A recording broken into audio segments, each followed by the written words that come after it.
ટીવીમાં એ આખું ભાષણ નથી બતાવ્યું, હું ગયો તો એમાં દેવરાજ કાકા હતા, બીજા બે ત્રણ અલગ અલગ તાલુકાના બધા હતા, અને એની પાર્ટીના દેશ લેવલના મોટા નેતા એ હતા. ભાષણમાં કીધું હું, ભાષણમાં તો શું છે, દેવરાજ કાકા એની રીતે આપણું લોકલ લેવલનું બધું ભાષણ કર્યું, પણ ઓલા જે ભાષણ કર્યું ને ટોપ લેવલથી જે આવ્યા હતા એ હાલું સમજ્યા જેવું હતું. એનું કહેવાનું એમ થતું હતું કે આજથી 5000 વર્ષ પહેલાં ભારતમાંથી એક બકરી અને એક ગાય, બકરી અને એક ડોશી, બકરી અને ડોશી એ ભારત છોડી અને સંદર ઉપર રહેવા વહી ગયા છે. એ તો આખો યુગ ફરી ગયો. એટલે 5000 વર્ષ પહેલાં, એટલે દ્વાપર યુગમાં એમ. છતાં પણ ભારત આઝાદ થયું અને આજે 75 વર્ષ જેવું પૂરું થવા આવ્યું, છતાં એને કોઈ અહીંયા પાછા ભારતમાં લઈ આવવાની કોશિશ નથી કરી.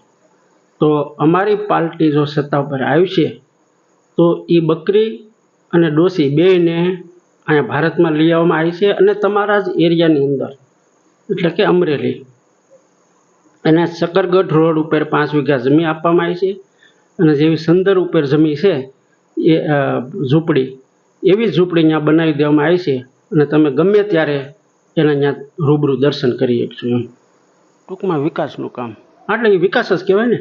એટલે મૂળ વાત આ હતી, સારી વાત સારી હતી એની. પણ આ ડોશીને સંદર ઉપર જવાનું કારણ, એટલે એમાં દ્વાપર યુગમાં શું થયું કે એ આખો યુગ જે છે ને એમાં ગાયોને વધારે મહત્વ આપવામાં આવ્યું, બરાબર.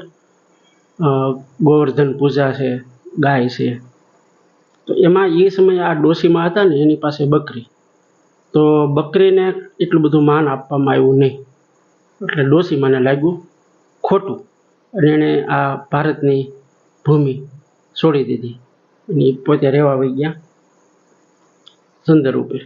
તો અટાણ સુધી કોઈને મનાવવા ન ગયું, નકર આપણી ફરજ તો બને ને કે ભાઈ આપણા દેશમાંથી આ રીતે એક બનાવ બન્યો છે તો એનું સમાધાન કરીએ, કંઈક મનામણા કરીએ. આ લોકો એવું કરે એમ છે. પણ મને નથી લાગતું કે ડોશી હવે અહીંયા પૃથ્વી પર પાછી આવે. ના ના, આવી જાય. એમ તો તમે સારા માણસોને અહીંથી મોકલો અને મનાવો એને કે ભાઈ તમારી બકરીને પણ માન આપવામાં આવ્યું છે અને તમારું સન્માન કરવામાં આવ્યું છે, એવું થોડું ઘણું એને એ રીતે સમજાવવામાં આવે તો એમ તો ડોશીમાં એટલે ઘણી ઉંમર થઈ ગઈ હોય, સમજી તો જાય ને, સમજો પ્રોઢ માણા હોય, સમજી જાય કે પછી એવી જીદ ન કરે. હા, આમ તો એ વાત છે.